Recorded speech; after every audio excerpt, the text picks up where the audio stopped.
Parabenizo o Dr. Marcelo Mauad pela brilhante e esclarecedora exposição que nos brindou com vários desafios a respeito da negociação coletiva, especialmente no que diz respeito à organização sindical, e que também mostrou como é importante essa discussão que se trava aqui hoje a respeito dos limites da negociação, porque os reflexos na prática, no cotidiano, são inquestionáveis. Mas, tendo em vista, inclusive, o tempo, sem mais delongas, depois dessa brilhante exposição, passo imediatamente a palavra para o Dr. Renato Franco Correia da Costa, não sem antes apresentá-lo. O Dr. Renato é sócio da consultoria Alencar Rossi Negociações Coletivas, empresa especializada em negociações coletivas sindicais e intraempresariais, atuando desde dezembro de 2002. É advogado, consultor e negociador em relações de trabalho, participa e coordena mesas de negociações coletivas de grandes segmentos financeiros, comerciais e industriais. Dr. Renato é diplomado pela Faculdade de Direito da Universidade Federal de Minas Gerais e pós-graduado em Direito do Trabalho e Previdenciário pela Universidade Gama Filho. Dr. Renato, o senhor tem a palavra. Boa tarde a todos. Eu temo encerrar o dia de hoje, talvez, com a palestra ou a exposição mais pobre, depois de ouvir a todos os colegas. Boa tarde, senhoras e senhores, cumprimento os colegas de mesa. E eu estou aqui hoje com uma árdua missão, que é substituir o Magnus Apostólico, que é o negociador da FEBRABAN. Teve um pequeno probleminha de saúde, está bem, mas está impossibilitado ainda de se deslocar. E eu pretendo falar hoje, achei uma oportunidade fantástica poder falar de negociação coletiva e dos limites da negociação coletiva, como negociador patronal que sou. Nossa consultoria, Dr. Alencar, já atua há mais de 40 anos na área de relações sindicais, foi durante muitos anos, foi o antecessor do Magnus na FEBRABAN. Nossa consultoria atende hoje diversos segmentos exclusivamente tratando de relações sindicais.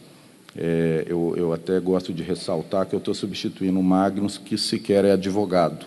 Ou seja, por que eu digo isso? A nossa consultoria tem um viés de tratar de conflitos.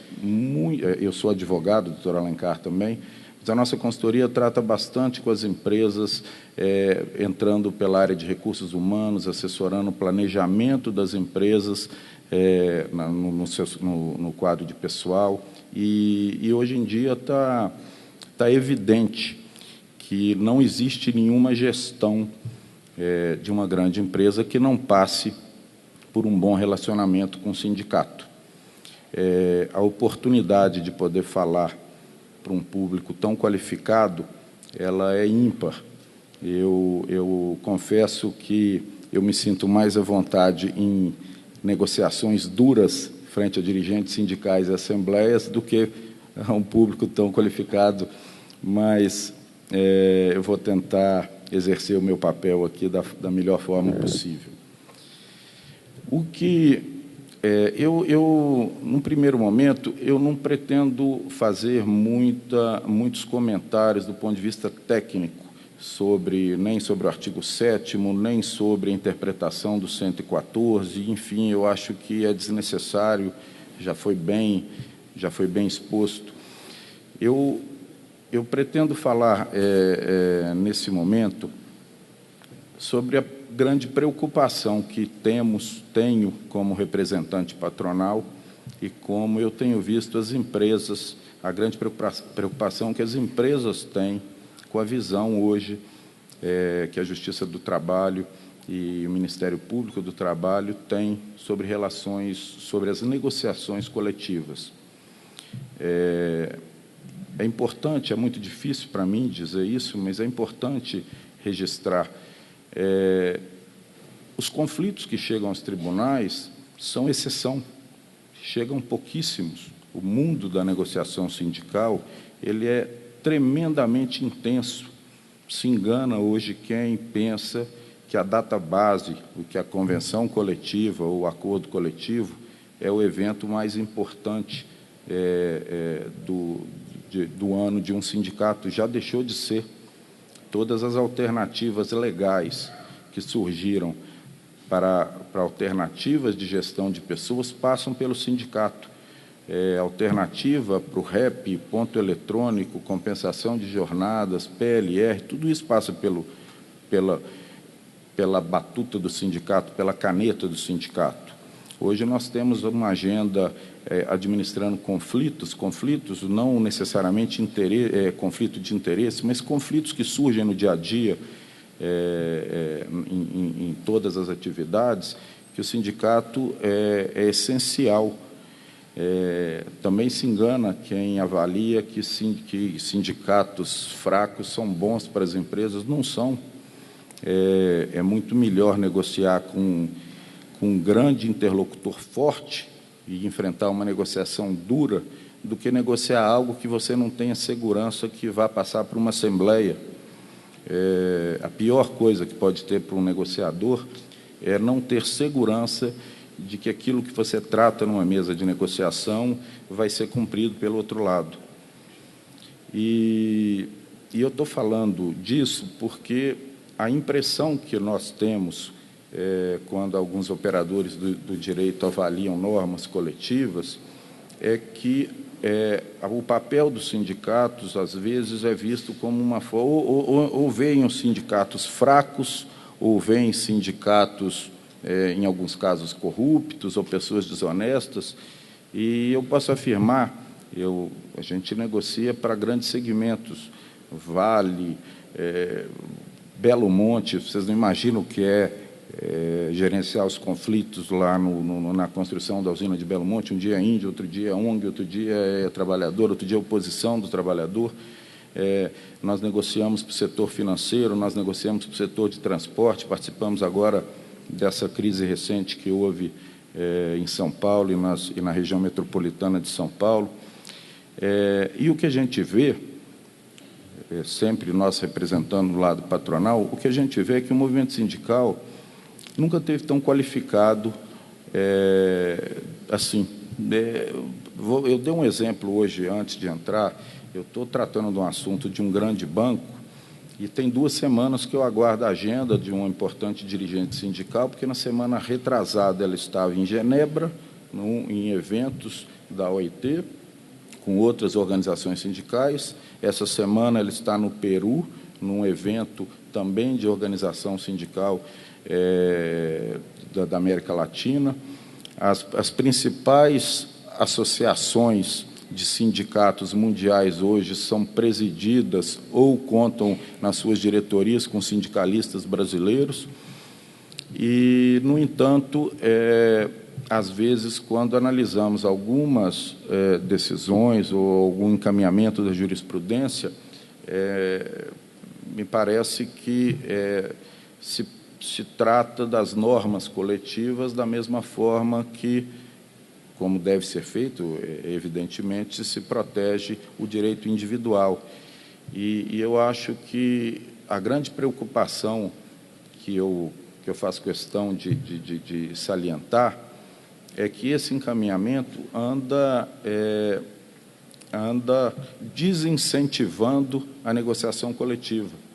E não existe, e com todo respeito à Justiça do Trabalho, e não acho que seja função dela, não existe a menor possibilidade de qualquer estrutura do Estado conseguir solucionar rapidamente um problema em atividades tão dinâmicas. A negociação coletiva, na minha opinião, é a única alternativa de solução desses conflitos. No entanto, quando nós, citando o exemplo da súmula 277, que mudou 180 graus radicalmente contra a súmula 277, diz expressamente que as normas coletivas não integravam o contrato de trabalho. Agora, ela diz exatamente o contrário. Do ponto de vista patronal, é muito complicado hoje uma empresa se atrever a buscar uma solução pontual para um problema pontual.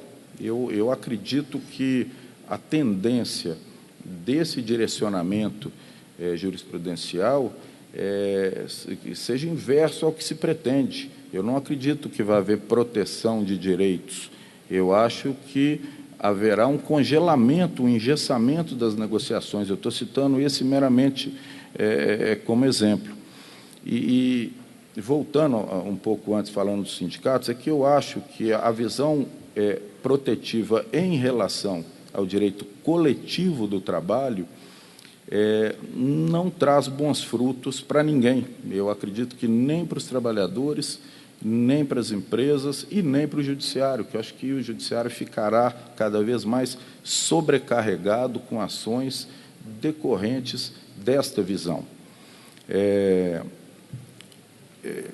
Como sou atuante em mesas de negociação, e em negociação a única coisa que temos é a credibilidade, eu preciso dizer isso de uma forma muito clara. O colega que me precedeu citou o problema do intervalo, citou um exemplo na indústria, e eu acompanhei a mudança da orientação jurisprudencial que passou a não aceitar a negociação da redução do intervalo para a refeição, por se tratar de norma pública ou de ordem pública, né, que envolve higiene, saúde e segurança do trabalhador.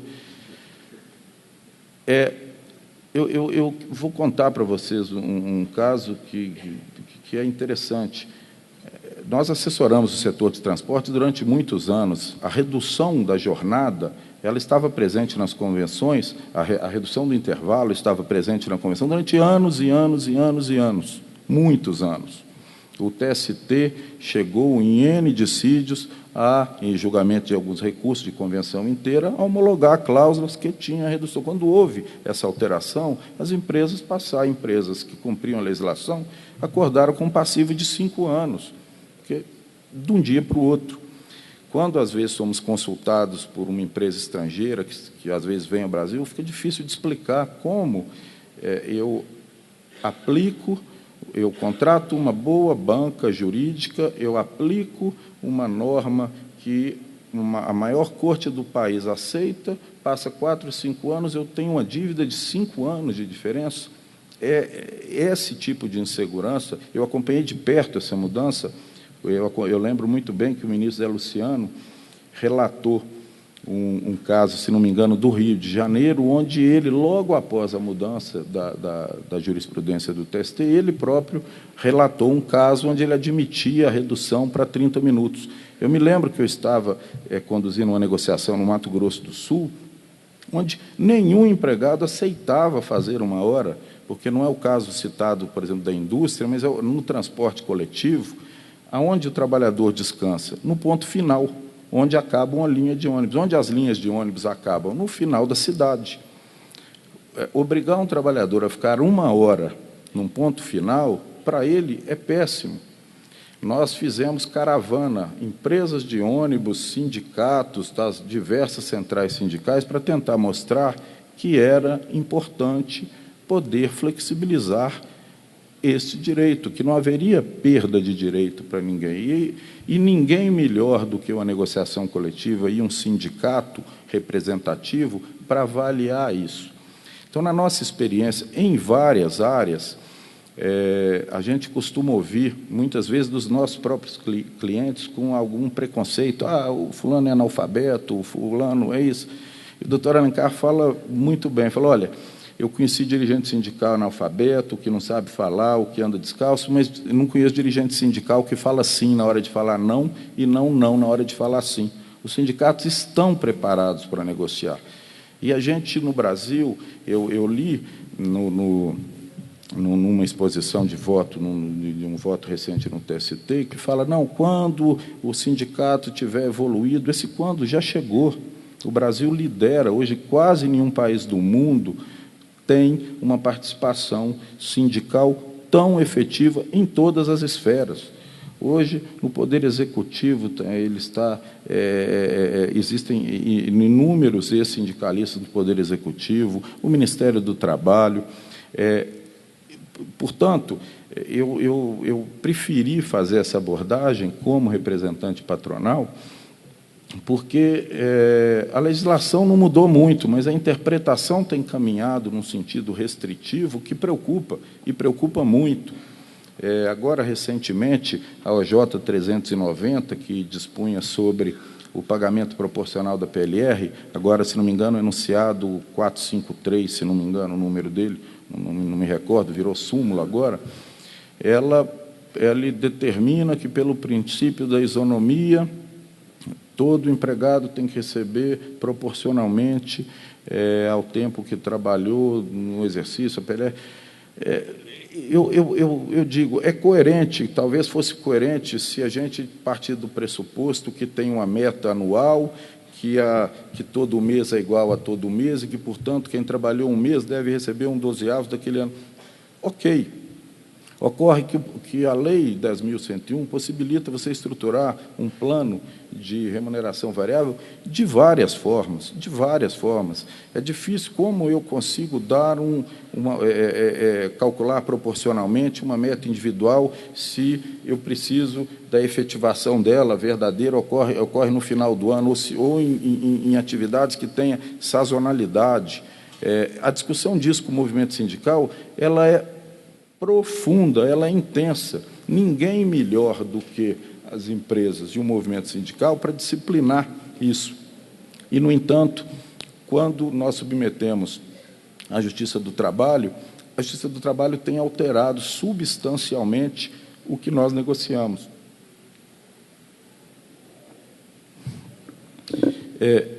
Então, analisando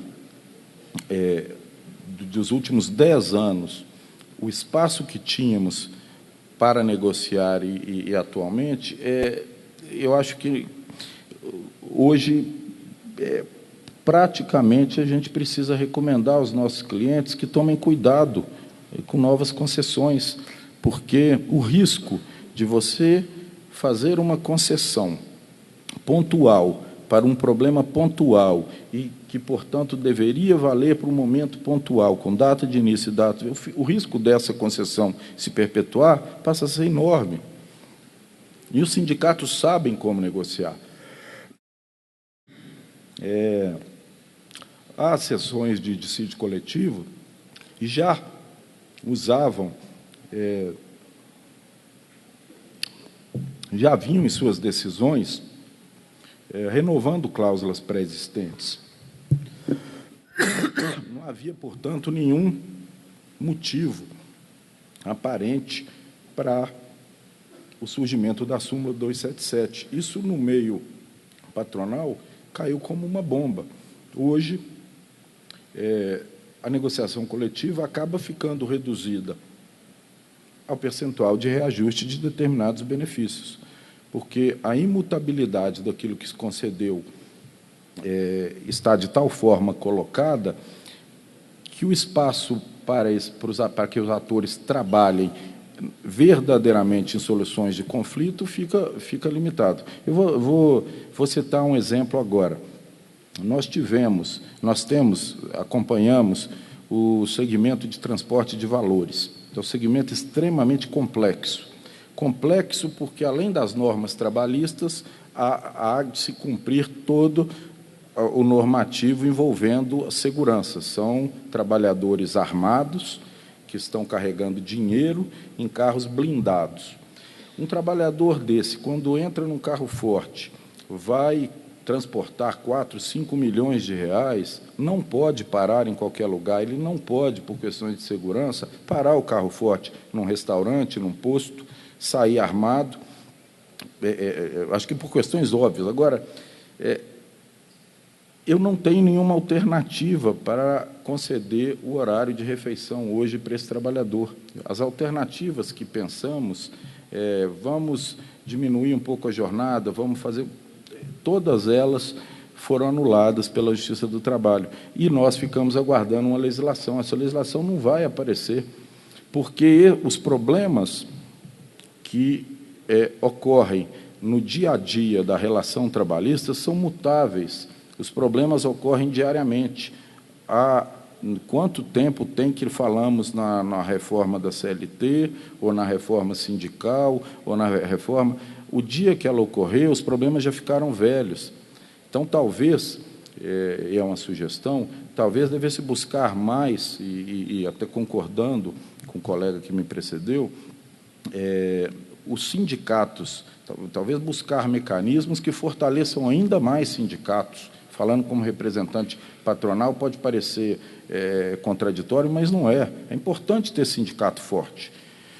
Hoje, com as mídias coletivas, com as mídias sociais, né, não coletivas, o Facebook, o SMS, os trabalhadores estão presentes dentro dos sindicatos de uma forma que vocês não imaginam.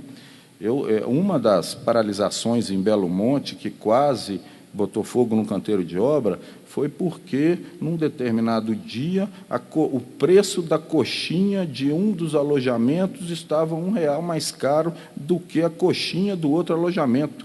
Isso, com SMS, Facebook, virou um conflito tão grande que vocês não conseguem imaginar. E eu acho importante falar das mídias sociais, porque, antigamente, algumas pessoas falavam, olha, alguns sindicatos controlam as suas categorias sem que o trabalhador sequer opine, sequer participe. Isso deixou de existir.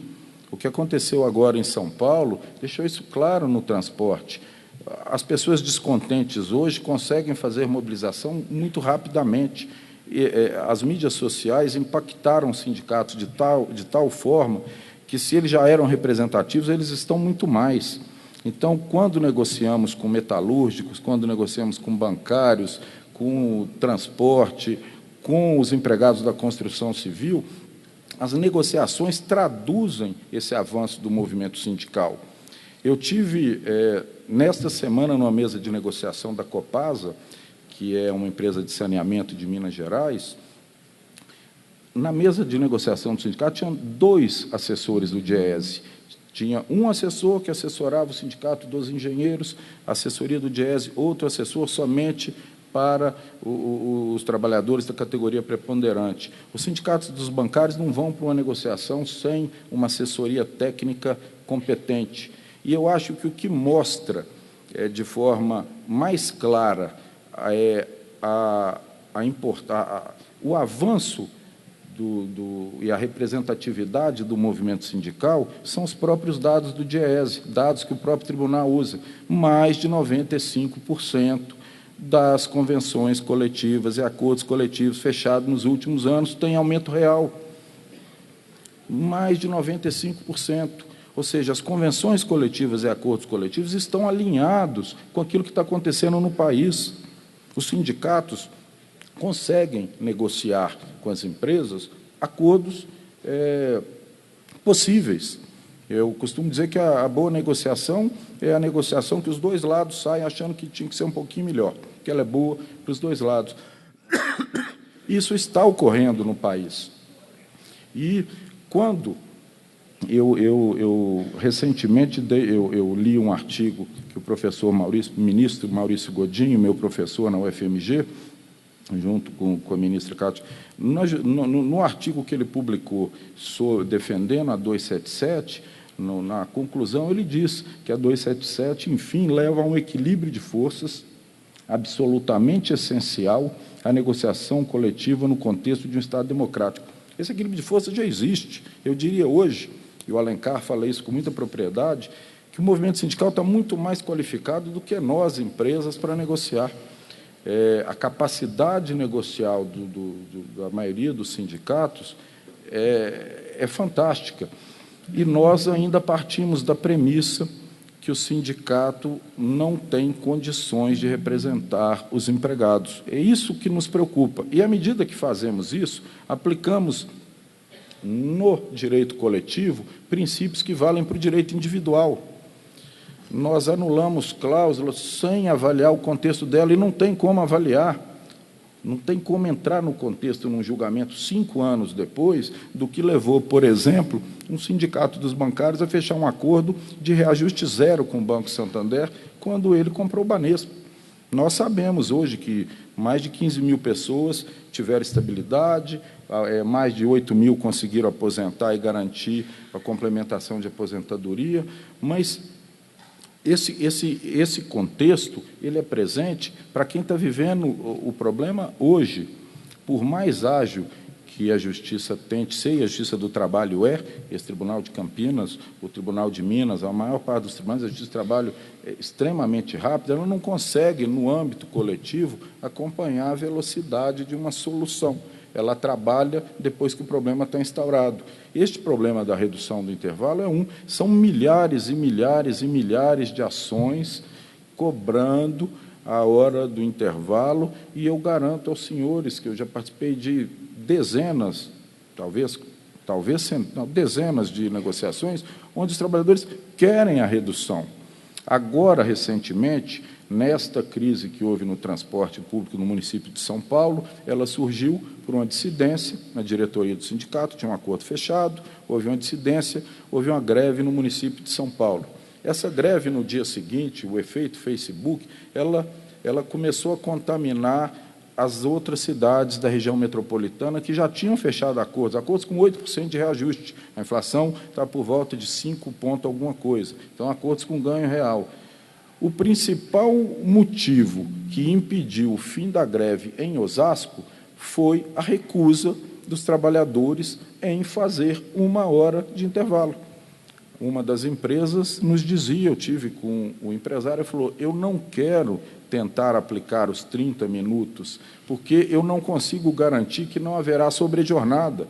Eu não consigo garantir com trânsito, etc. O que está acontecendo é que eu estou me enganando, aplicando uma redução que veio de lei, que veio do enunciado depois de lei, mas eu estou pagando a hora do mesmo jeito, então eu vou me virar e vou colocar 1 hora de refeição. Essa empresa manteve Osasco parado 3 vezes e o empresário teve que voltar. Ele teve que voltar para os 30 minutos, sabendo que será condenado nas reclamações trabalhistas, porque ele não conseguirá cumprir todos os requisitos da lei. E eu faço questão de trazer os casos concretos, porque é angustiante, do ponto de vista patronal, não conseguir uma solução que dê segurança jurídica para as empresas. E o engessamento, tanto eu citei a súmula, mas o engessamento das negociações trará para a Justiça do Trabalho cada vez mais ações, porque a tendência das empresas hoje, se não conseguirmos prestigiar a negociação coletiva de alguma forma, com a segurança, seja ela que for, mas nós temos que achar uma forma, e que eu até vou fazer um parêntese, imaginava até que o doutor ia falar sobre o projeto que nasceu no ABC. Lá no ABC tem um projeto de lei que surgiu lá dos sindicatos metalúrgicos do ABC, que autoriza alguma flexibilização vinculado a um percentual de trabalhadores sindicalizados, etc. Eu não sei qual é o mecanismo ideal para isso, mas nós precisamos valorizar a negociação coletiva como forma efetiva de diminuir conflitos trabalhistas.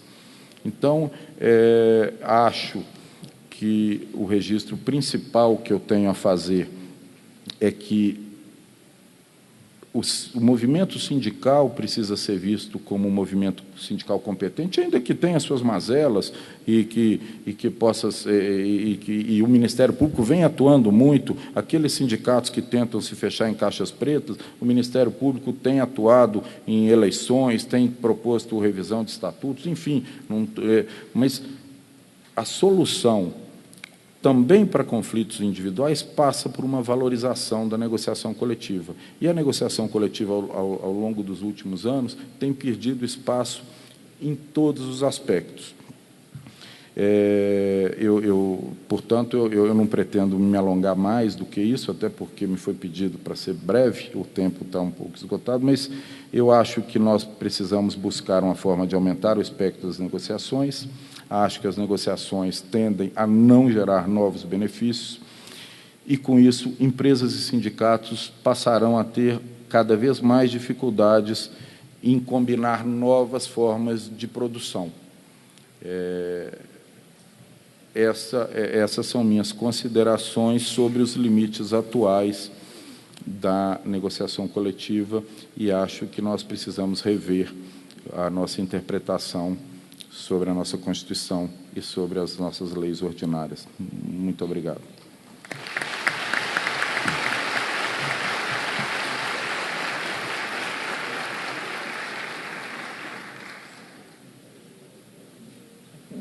Parabenizo o Dr. Renato Franco Corrêa da Costa pela excelente exposição. Ousada. Que completou, mas na verdade completou sobremaneira a visão sobre o tema, especialmente a visão sindical. Eu passo, né, a pedido aqui, o Dr. Marcelo gostaria de fazer mais uma intervenção. É rápido. Então, antes do encerramento. Certamente todos já estamos cansados aqui, enfim, mas eu acho que um debate tão rico quanto esse, com um público tão seleto, é necessário que a gente possa sair daqui com alguma conclusão, eu diria, mais concreta em relação a isso, algum alento, alguma esperança. O que eu poderia acrescentar, tendo em vista, inclusive, a palestra do Dr. Renato, é o seguinte: sindicatos de trabalhadores brigam, e normalmente brigam feio com as empresas. Às vezes os conflitos são até radicalizados, como acompanhamos pela mídia. O que talvez nós tenhamos de ponto em comum aqui na defesa é o seguinte: quando esses sindicatos sentam para negociar, eles precisam ter espaço para negociar e compor o conflito. É disso que nós estamos falando. Brigar, nós vamos continuar brigando muito. Essa luta não para. Por isso que eu comecei falando do conflito existente entre o trabalhador e a empresa, cada qual com seus interesses. O que nós estamos, bem dizer, clamando, não é isso, Renato? Sim. O que nós estamos clamando aqui é o seguinte: quando as partes sentam à mesa para negociar e compor o conflito, elas não podem se sentir numa camisa de força, porque isso dificulta muito a composição do conflito e a solução do problema. Então, é nesse momento que o sindicato e a empresa precisam ter espaço, e o que eles negociam precisa ser reconhecido e precisa ser validado. Isso é fundamental para nós aprimorarmos e avançarmos no nosso sistema de solução de conflitos coletivos. É só.